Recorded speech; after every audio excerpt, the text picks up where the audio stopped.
की, अभिषेक ने पंकज सिंह से बात की, आपने वहां कैंडिडेट से बात की, विवेक ने संगीत सोम से बात की, सब बात कर रहे हैं। लेकिन इन 58 सीटों में से 50 सीटें पिछली बार भारतीय जनता पार्टी जीती थी, तो क्या इस बार दोबारा 50 सीटें रिटेन कर पाएगी? कितना आसान होगा, कितना मुश्किल होगा? हिंदू मुस्लिम पोलराइजेशन कितना हो रहा है, ये एक रियलिटी है। कोई नेता खुल के बोलेगा नहीं, लेकिन रियलिटी है। पश्चिमी उत्तर प्रदेश में हो रहा है।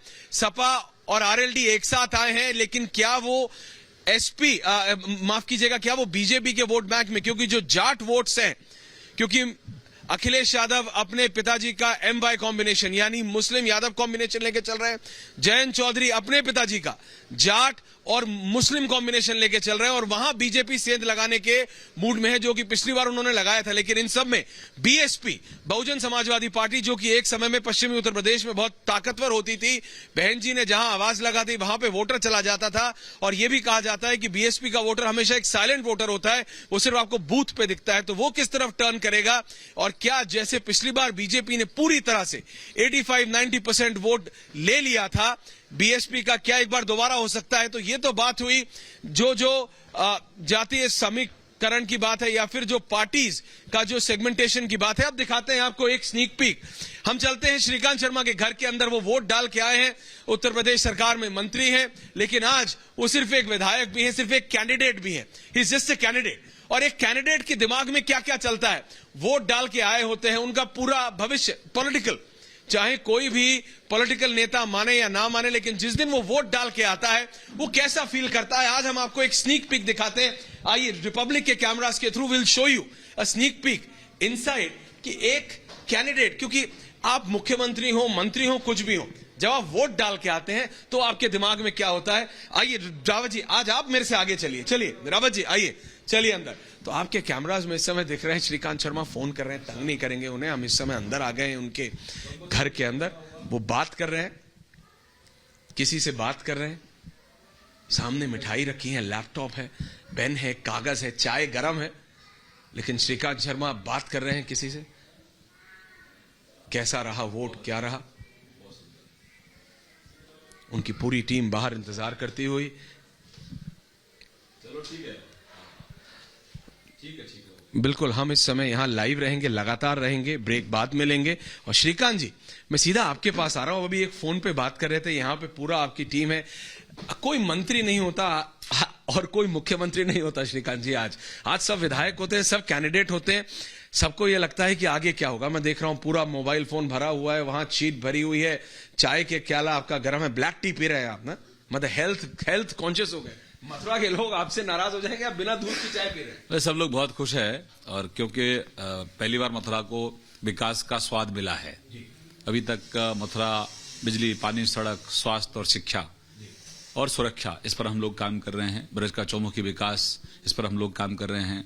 यमुना का शुद्धिकरण, इस पर हमने काम किया है। यमुना पर हम लोगों ने 460 करोड़ की परियोजना लेकर आए। 19 में हमने काम शुरू किया। 35 नाले थे जो मां यमुना को दूषित करते थे। 35 में से 31 नाले 31 अक्टूबर 2021 को हम लोगों ने बंद कर दिए। स्वच्छता पर हम लोग काम कर रहे हैं। हमारे बांके बिहारी जी के मंदिर है, हमारा द्वारकाधीश जी का मंदिर है, कृष्ण जन्मभूमि है, 24/7 वहां सफाई रहती है। और पानी पर हम लोगों ने बहुत काम किया है। लगभग हमारे यहाँ लगभग 1.25 लाख घर हैं। अरे आप बैठे रहिए ना, कोई बात दिखा रहा हूं कि वापस आते हुए कोई फॉर्मल नहीं, हम लाइव हैं। लेकिन 1.25 लाख जो घर हैं हमारे, उनमें से 70,000 घरों में हमने शुद्ध पीने का पानी भेजा है। बाकी जो रेस्ट घर हैं उनमें 2024 तक हर घर में हम लोग पानी भेजेंगे। हमने यहाँ अंडरग्राउंड केबल का काम किया है, जो बिजली के तार लटकते रहते थे मथुरा को, उससे हमने। वो छोटी छोटी चीजें हैं श्रीकांत जी, जो लोगों को मतलब इम्पैक्ट तो करती हैं, लेकिन कोई नेता बात नहीं करता। चाहे बिजली हो, चाहे नाली साफ होने की बात हो, ये हो कि जी मतलब हॉर्टिकल्चर वाले आके पेड़ नहीं काटते, ये वो छोटी छोटी चीजें, लेकिन इनका फर्क लेकिन बहुत महत्वपूर्ण होती हैं। ये छोटी छोटी चीजें भी बहुत महत्वपूर्ण होती हैं। और हम तो नाली के निर्माण से लेकर राष्ट्र निर्माण तक हम लोग काम करते हैं। तो जो बेसिक नीड्स हैं, जिसके घर पे नाली खराब है तो वो तो नाली की शिकायत करेगा। अब आपने सड़क बनवा दी, लेकिन एक गली में सड़क नहीं बनी है तो वो गली की सड़क की शिकायत करेगा। लेकिन हर गली में पक्की सड़क बने, हर घर के सामने नाली बन जाए। आप ये बताइए कि आजाद तो हम लोग हुए, स्वतंत्र तो हुए, लेकिन अभी तक किसी के घर के बाहर नाली नहीं है, सड़क नहीं है। इनको पहुंचाने का काम हम ही कर रहे हैं। मेरे यहाँ जो क्षेत्र है पूरा, उसमें लगभग 70% जो कॉलोनियां हैं हमारे यहाँ, उन सब में हमने पक्की सड़क बना दी है, क्योंकि हमारे यहाँ कच्ची कॉलोनियां बहुत हैं। बिना किसी योजना के पहले कॉलोनियां बस गई, उनमें सर्विस लाइन नहीं है, ज्यादातर पानी के निकासी की बहुत बड़ी समस्या है। जो पोखरें होती हैं हमारे यहाँ जिन पर पानी जाता है, उन पर सब लोगों ने कब्जे कर लिए थे पूर्व में, क्योंकि सपा, बसपा, कांग्रेस, ये लोग आपस में इनका जो मेलझोल रहता था, उससे गांव के अंदर और पूरे उत्तर प्रदेश के अंदर एक अराजकता इन लोगों ने फैलाई। तो अब धीरे धीरे हम जो व्यवस्था हमको मिली है विरासत में, उसको हम ठीक कर रहे हैं। देश के प्रधानमंत्री जी ने इस देश को कोई समस्या नहीं दी। हमारे मुख्यमंत्री योगी जी ने प्रदेश को कोई समस्या नहीं दी। ऊर्जा मंत्री ने यहाँ मथुरा को कोई समस्या नहीं दी, न ही कोई प्रदेश को समस्या दी है। जो समस्या हमको विरासत में मिली है। कल हमने सुना प्रधानमंत्री नरेंद्र मोदी को, प्रधानमंत्री ने कहा कि देखिए योगी जी ने मतलब असंभव चीज को संभव करके दिखाया है, और उनकी जो स्कीम्स का जो अखिलेश यादव और बहन जी कहती हैं कि मेरी स्कीम थी, वो सिर्फ इसलिए क्योंकि आप लोगों की स्कीम्स इतनी अच्छी हैं, बाबा की सरकार की स्कीम्स इतनी अच्छी हैं कि वो विपक्ष भी उसको चुराना चाहता है। नहीं, उनके पास चुराने के अलावा कुछ है नहीं, कोई विजन नहीं है इनके पास। जब आप 12 से 17 तक सरकार में थे, तब आपने कुछ किया नहीं। तब एक विशेष वर्ग के चंद लोगों तक ही आपकी सरकार सीमित थी। एक विशेष जाति के ही चंद लोगों तक ही आपकी सरकार सीमित थी। आज वो सब लोग, जिस जाति पर ये लोग राजनीति करते थे, आज वो बड़ी संख्या में हमारे साथ हैं, क्योंकि इस विकास सबको अच्छा लगता है। बहन बेटियों की सुरक्षा हमने सुनिश्चित की है, बिजली सुनिश्चित कर रहे हैं। तो ये सब विकास के जो कार्य हैं, प्रदेश उससे अभी तक अछूता था। इन्होंने मजहब की राजनीति की, इन्होंने जाति की राजनीति की, और इसलिए अब अखिलेश जी के पास कुछ नहीं है गिनाने के लिए, तो जिन्ना की राजनीति कर रहे हैं। अब जिन्ना को ये देश स्वीकार थोड़ी करेगा। ये तो सरदार वल्लभ भाई पटेल का मुल्क है ये। यहाँ जिन्ना की राजनीति नहीं होती है। यहाँ तो सरदार पटेल जो हमारे आदर्श हैं और देश के लिए जो उन्होंने किया, हम तो उस पर आगे बढ़ रहे हैं। हम तो सरदार पटेल का जो सपना है, विश्वगुरु बने भारत, उस सपने को साकार करने के लिए काम कर रहे हैं।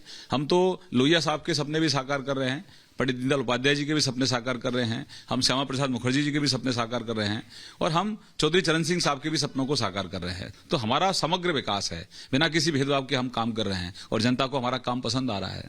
श्रीकांत जी, ये तो हुई बात आपके एज बिल्कुल पॉलिटिकल, लेकिन अगर मैं कैंडिडेट की तरह बात करूं, जब आप वोट डाल के आए, आप हंस रहे थे, मुस्कुराहट, यहाँ पे पूरा काम धाम रखा है, फोन चल रहा है, हाँ भाई वोट हो रहा है, पर अभी भी कंप्लेंट्स आती हैं क्या कि हमारा नाम वोटर लिस्ट में नहीं है? मैं देख रहा हूँ पूरी लिस्ट बनी हुई है, पूरा सांचा बना हुआ है पूरा। कई शिकायतें आती हैं, कई पोलिंग बूथ से भी शिकायत आ रही है, थोड़ा कहीं वो मिसबिहेव हो रहा है। कुछ लोग हैं जो वहाँ अंदर लोगों, हाँ, कुछ लोग दिक्कत क्रिएट कर रहे हैं। तो ऐसे पोलिंग बूथ की जानकारी आता है तो आप क्या करते हैं? सीधा मतलब तुरंत संबंधित जो लोग हैं उनसे बात करते हैं, जो चुनाव आयोग की व्यवस्थाओं को देख रहे हैं, उन लोगों से बातचीत होती है। तो वैसे आज आपकी दिनचर्या क्या रहेगी? मैं सिर्फ चाहता था कि लोगों को पता लगे ना कि अगर आप हो सकते हैं कि आप यूपी सरकार में आप मंत्री हो, लेकिन जिस दिन वोट डाल के आते हैं उस दिन श्रीकांत शर्मा सिर्फ एक कैंडिडेट होते हैं, और क्या उनकी मैं देखा, आप आए, आप ऊपर अपने परिवार के पास गए, फिर नीचे। देखिए, ये बीजेपी नरेंद्र भाई मोदी जी की बीजेपी है। यहाँ आप मंत्री का अगर कहीं अहंकार आ गया, मंत्री जैसे आप करने लगे, तो फिर आप ज्यादा दिन तक काम नहीं कर पाएंगे।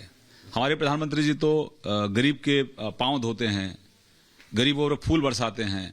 तो ये एक प्रधानमंत्री जी ने एक सिस्टम बना दिया है। मैंने देखा दरवाजा आपका भी खुला हुआ था। हाँ, दरवाजे खुले रहेंगे आपके, बिल्कुल। सब आज तो सब लोग अपने काम पर हैं। मेरे यहाँ कोई ज्यादा लोग नहीं मिलेंगे आपको, क्योंकि सबकी ड्यूटी बूथ पर है। इसलिए सब जो काम जहां जिसका है, वो अपने काम पर है। मेरा काम है यहाँ मॉनिटरिंग के लिए, तो मैं अपना यहाँ काम कर रहा हूँ। अभी मैं पोलिंग बूथ पे जाऊंगा, थोड़ा 2-4 जगह बातचीत हुई है, अभी निकलूंगा, अभी वोट डालकर आया हूँ, 2-3 पोलिंग बूथ होकर आया हूँ, अगले पोलिंग बूथ की तरफ बढ़ रहा हूँ।